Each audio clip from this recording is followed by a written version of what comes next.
So here's one. Um, well, first and foremost, I am beyond 2 years, 2 full years, blood over intent. And it seems that once you go beyond 360 and, you know, it just slowly but surely, it really starts to make full circle, make a lot of sense. And you really start to realize with your real eyes that there's so many lies out there that the normal person just simply refuses to even get into, and which is sad. It really is sad because they don't understand that mind control affects their lives, their everyday life. It affects their dreams, it affects their aspirations, it affects their loved ones, it affects their friends, it affects everything. If you don't know where you're at, where you are, who you are to a certain degree, you're going to be forever lost.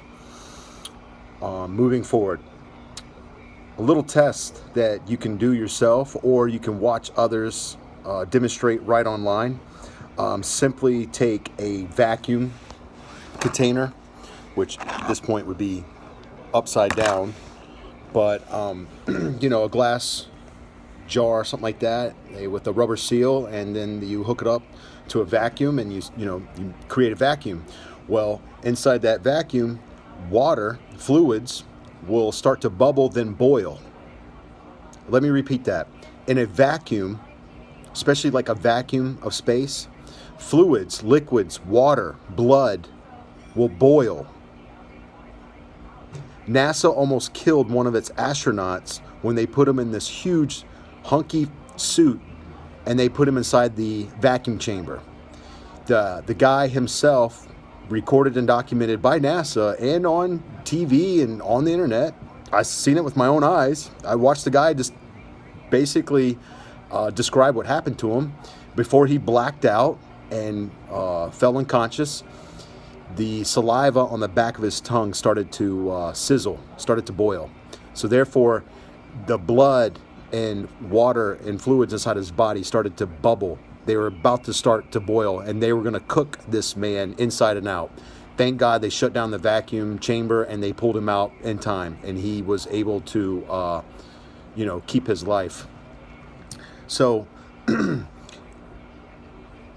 before you can even say asteroids, meteorites and meteorites don't float and sizzle and haul ass through water.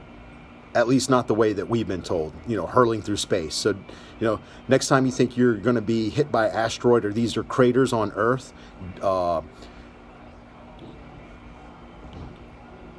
that came from that came from meteorites and asteroids, it doesn't work that way.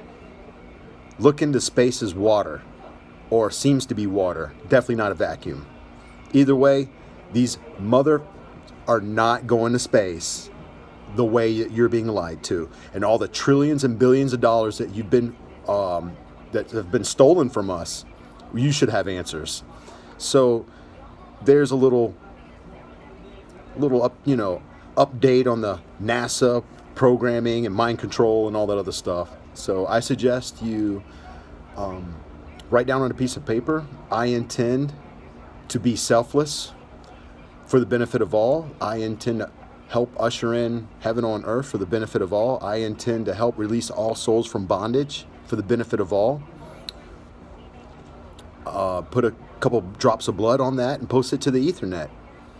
And then the world will know, because it's for the world to see, that your intentions are good and, more importantly, selfless, not selfish. Because until you do that, you're seen as a intent-hiding, selfish person who deserves your fate. One love, wholeness to all. Take care.